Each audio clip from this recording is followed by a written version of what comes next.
¿Qué tal amigos internautas de Proceso Digital y Departamento 19?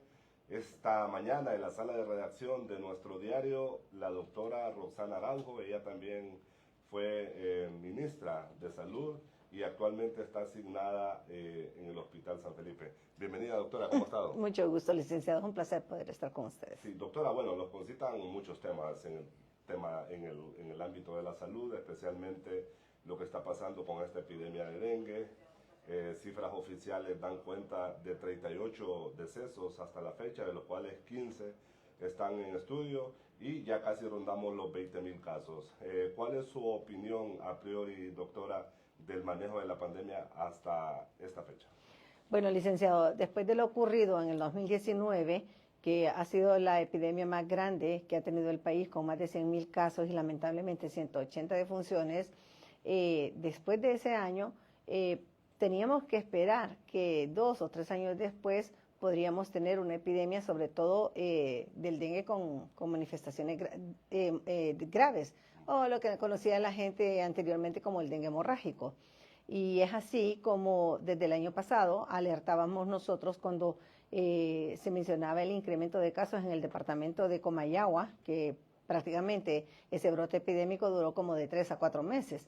Y alertábamos al departamento de Cortés y aquí a Francisco Morazán, a expensas del Distrito de Central, de que se tuviera el cuidado de que este año era eminentemente epidémico, pero que probablemente la mayoría de los casos podrían ser dengues con signos de alarma o dengue graves. Y es lo que estamos viendo nosotros, sobre todo en los menores de edad.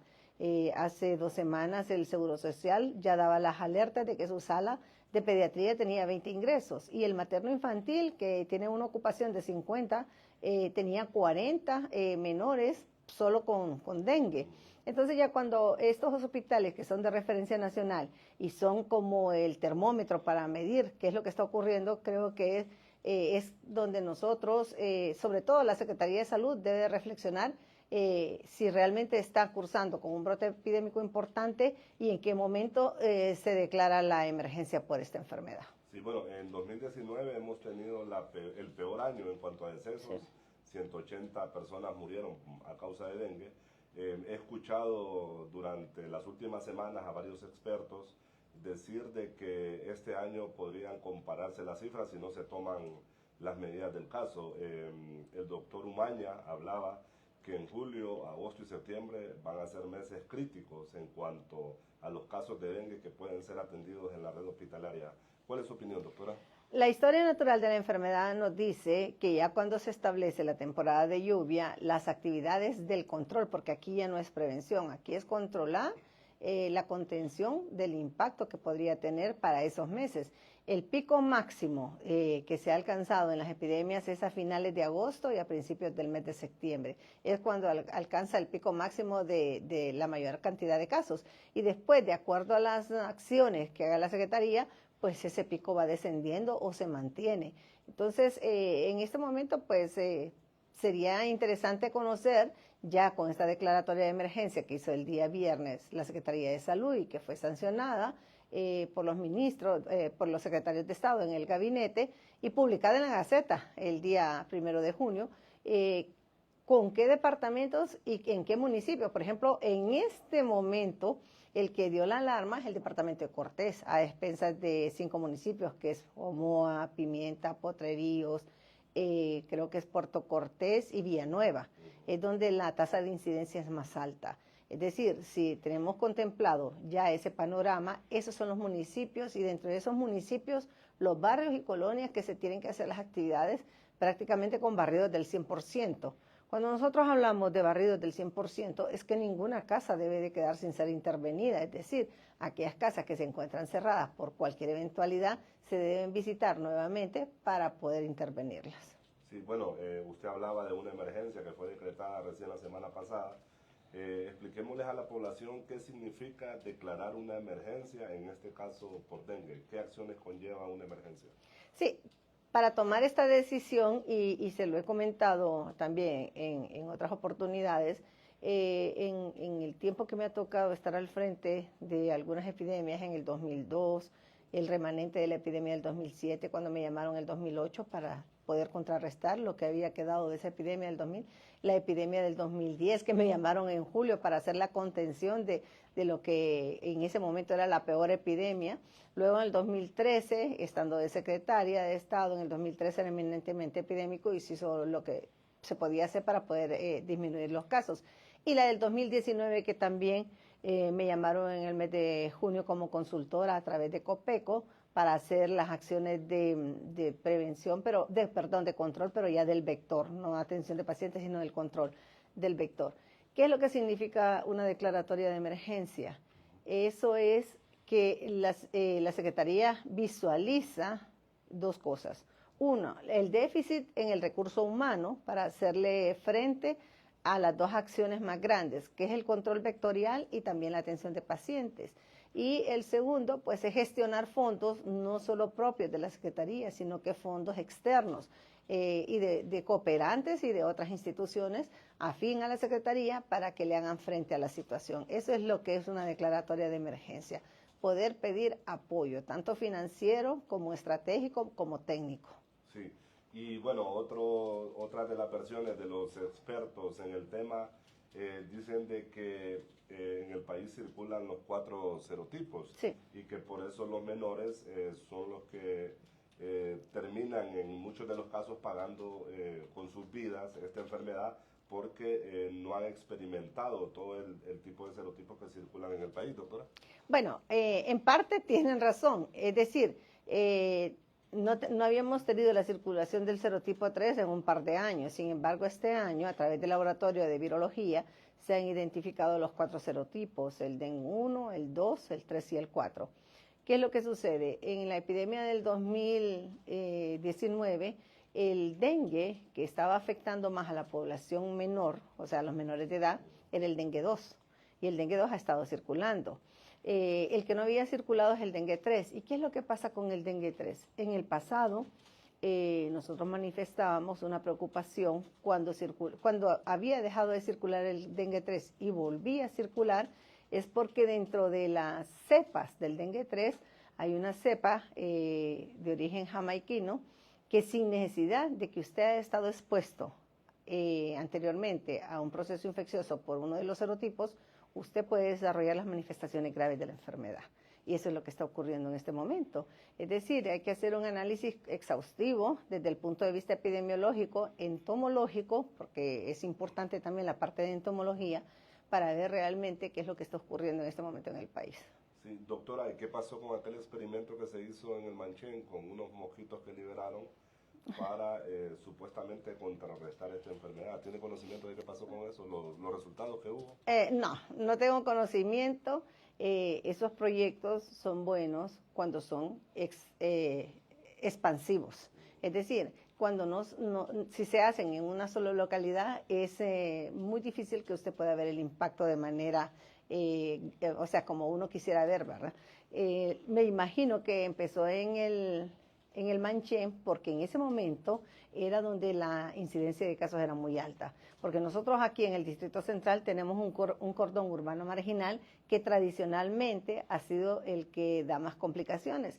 No podemos dejar de mencionar Villanueva, Los Pinos, Residencial Honduras, la colonia Kennedy, Suyapa, el sector de Suyapa, la 21, o sea, todas estas colonias, inclusive el Manchén, ¿verdad? Sin dejar de mencionar el Manchén. Y si ya nos vamos para Comayagüela, pues tenemos toda la parte de la Santa Fe, el Carrizal, la 21 de febrero, si mal no recuerdo. O sea, todo ese cordón urbano marginal tiene una característica que en muchas de estas colonias el abastecimiento del agua es deficiente y las personas tienen que acumular agua en cualquier recipiente y no tenemos la cultura de taparlos y mucho menos de lavarlos una vez a la semana. Entonces eso prácticamente, las pilas, los barriles, los baldes o cualquier recipiente que acumula agua se convierten en criaderos. Generalmente en esta etapa del año nosotros no vemos esa alta incidencia de casos, sino que se mantiene como entre 200, 500 casos semanales a nivel nacional, y hasta cuando empieza la temporada de lluvia, que los criaderos se multiplican, es que nosotros miramos la alta incidencia. En cambio, este año desde el principio lo empezamos a observar. Pero eso no quita también de que estamos a las puertas entonces de un crecimiento exponencial de casos en el país. Sí, claro que sí. Estamos a las puertas, estamos en eso. De hecho, esa es la declaratoria de emergencia, porque ya se visualizó la problemática, o sea, no se ha detenido, sigue incrementando y los hospitales, que son el termómetro de qué es lo que está ocurriendo, ya dieron la alerta. Y esto es el hospital Escuela de Despensas del Materno Infantil y también lo que es el Catarino Rivas. ¿La emergencia llega a buena hora o se tardaron un poco? No, en el país las emergencias siempre se han tomado en el mes de mayo, junio o julio. Es decir, cuando ya se mira que la Secretaría por sí sola no puede hacer contención ante el incremento de casos, entonces es la declaratoria de emergencia. Doctora, recuérdenos cuáles son los síntomas para que una persona sepa que está padeciendo un dengue o un familiar o un conocido tiene dengue, qué es lo que debe hacer, porque en muchos de los casos nos automedicamos, tomamos cualquier tipo de medicamentos y eso más bien es perjudicial para contrarrestar la enfermedad. Bueno, ahora la clasificación del dengue ya no es como en el pasado, como dengue hemorrágico y dengue clásico.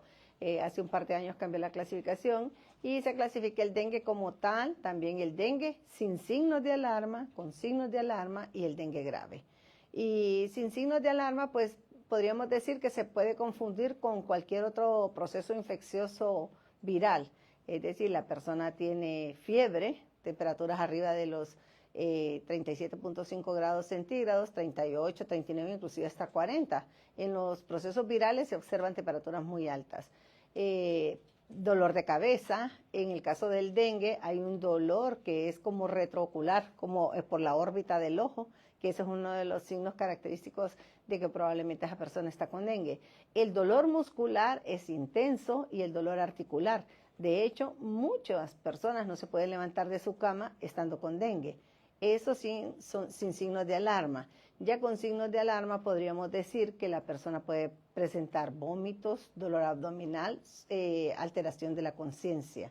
Y ya, pues el dengue grave, podríamos decir que hay problemas de hemorragias y hay afección a órganos importantes como corazón, riñones, hígado, cerebro. Entonces, o sea, hay una serie de etapas para que usted pueda llegar hasta el dengue grave y bueno, y ahí pues sí, se pone en riesgo la vida. El sistema sanitario público históricamente ha estado en multicrisis en el país. Sí. ¿Ha cambiado la historia en esta administración, cree usted? No es problema solo de esta administración. El problema en el sistema de salud viene decayendo desde aproximadamente hace 40 años. Y se lo puedo decir así, tan francamente, no hay ningún gobierno que realmente se haya preocupado por fortalecer el sistema de salud, por decir que a la población que no tiene recursos económicos como para pagar un hospital privado o una clínica privada, se le haya dado la importancia. Es decir, hemos ido en una decadencia gradual que nos ha llevado a que el sistema de salud colapse en momentos críticos como las epidemias o las pandemias. Y si no, mire usted lo que pasó con lo de la COVID-19. Doctora, usted fue ministra de Salud. ¿Cómo repercute el hecho de que las autoridades centrales de salud estén en constantes conflictos con el colegio médico? Es difícil, es difícil. A mí me tocó también esa batalla, sin embargo, a veces el colegio médico, no voy a decir que no tiene razón, claro que sí puede tener razón, pero yo creo que el diálogo es el que debe de prevalecer en eso. Hay algunas conquistas de todos los gremios, no solo del gremio médico. En la Secretaría de Salud es compleja, están los microbiólogos, los técnicos de anestesia, cualquier cantidad. Aparte de eso están los sindicatos. Pero cuando el empleador respeta realmente las conquistas de los empleados y llegan a acuerdos, yo creo que se pueden evitar muchos problemas. En este momento creo que el Colegio Médico y la Secretaría de Salud deberían de estar unidos, sobre todo ante esta eventualidad, porque al final de cuentas el Colegio Médico es el agremiado de los médicos que van a atender a toda la población que está en riesgo de padecer dengue. Sí, bueno, hoy como nunca tenemos más médicos que nunca en la historia en el Congreso de la República, incluso en pasadas administraciones uno de ellos fue titular de ese poder del Estado. ¿Se puede hacer poco, se puede hacer mucho, no se puede hacer nada desde el Congreso Nacional para el gremio médico? Se puede hacer mucho, no solo para el gremio médico. Yo creo que realmente los diputados se han desorientado y han cambiado. Si usted mira en las campañas, todos le prometen salud, educación y empleo.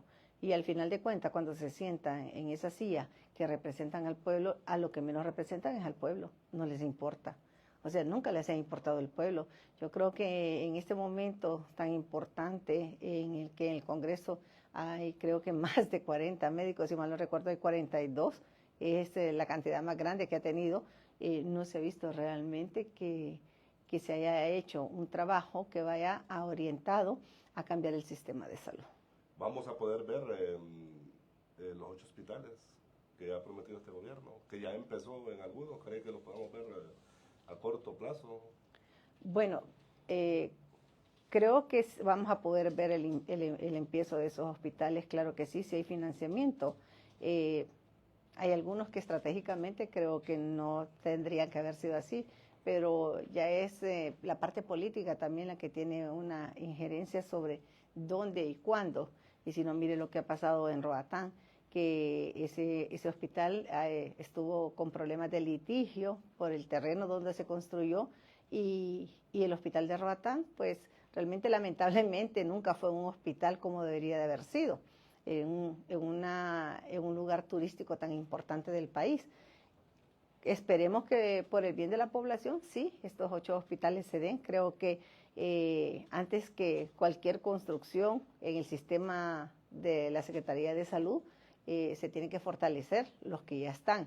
En el caso del Seguro Social muy específico, era muy esperanzador la construcción de esos hospitales que se habían planificado. No sé si todavía va a continuar, porque el servicio subrogado que da el Instituto Hondureño de Seguridad, sobre todo en departamentos como, ¿qué puedo decirle yo?, como Lancho, Choluteca, es a través del sistema sanitario público. Entonces, desde ese punto de vista, pues sí, hay que esperar que realmente en algún momento mejore todo el sistema sanitario. Sí, bueno, y con respecto al Seguro Social, la doctora Suyapa Figueroa decía de que el Estado es el principal deudor del Seguro Social y que prácticamente tiene un protagonismo en cuanto a aportaciones nulo con el Seguro Social. ¿Usted cree de que no debería de tener tanto protagonismo el gobierno para administrar el Seguro Social? Mire, no sé qué aspecto puede ser el sistema que sea deudor, en el sentido de que como empleado público, a mí se me hace la deducción del Seguro Social, automáticamente todos los meses. Y todo eso también paga su parte, en el caso de los privados. Entonces, creo que más bien la parte del patrono es la parte que endeuda. Pero el Seguro Social tiene esa gran ventaja, que si bien es cierto, es semiautónomo, está la empresa privada que también lo representa, está la Asociación de Trabajadores o Empleados, de Trabajadores, perdón, a nivel nacional, que también tiene su representación, y creo que desde la junta directiva se puede hacer un buen trabajo, y dependiendo también del director ejecutivo que esté en turno, ¿eh? Todo esto depende del apoyo político, definitivamente, que sin el apoyo político no se puede salir adelante. Sí, bueno, doctora, le dejo las cámaras de Proceso Digital y Departamento 19, su mensaje final. Estamos a las puertas prácticamente de un aumento exponencial en los casos de dengue y esto aunado con las multicrisis que se viven en el sistema sanitario público. Sus palabras finales. Bueno, decirle a la población que estamos en un momento crítico donde la incidencia de casos de dengue es alta, que tengamos cuidado sobre todo con los niños menores de 5 años, con los adultos mayores, que al inicio de síntomas de fiebre, malestar general, dolor de cabeza, asistan al centro de salud más cercano para que el médico pueda determinar si realmente es un caso sospechoso de dengue o es otra patología. Decirles que la automedicación es de tener mucho cuidado, sobre todo con algunos medicamentos que están contraindicados en el dengue, como son los antiinflamatorios, tipo ibuprofeno, diclofenaco. Estos más bien pueden agravar el problema. Y que una gran responsabilidad en cuanto al control del vector de ese mosquito que anda en nuestras viviendas es por parte de la población. Es decir, los criaderos en este momento están en nuestras viviendas, en las oficinas. Ya cuando llegue la temporada de lluvia, pues estarán en todas partes, pero mientras tanto busquemos tener un entorno limpio de criaderos. Aquellas latas, botellas, llantas que no utilizamos, las deberíamos de eliminar de nuestras viviendas si están sobre todo en los patios o en los solares. Y las pilas y los barriles y los baldes que acumulan agua, y si nos llega agua por lo menos una vez a la semana, lavarlos. Yo creo que esto es un compromiso de todos, no esperemos que la Secretaría llegue a cada una de las viviendas, el personal es prácticamente escaso. Esperemos que la Secretaría se prepare en cuanto a la atención de pacientes, que eso es lo primordial, y que el gobierno municipal en cada uno de los municipios de nuestro país también haga ese trabajo, que es la recolección de desechos y el abastecimiento de agua. Bueno, esta mañana nos ha acompañado la doctora Roxana Araujo, ella fue ministra de Salud, actualmente está asignada en la maternidad del Hospital San Felipe. A todos ustedes les invitamos que esta y otras entrevistas pueden ser consultadas en todas nuestras plataformas digitales. Buenos días.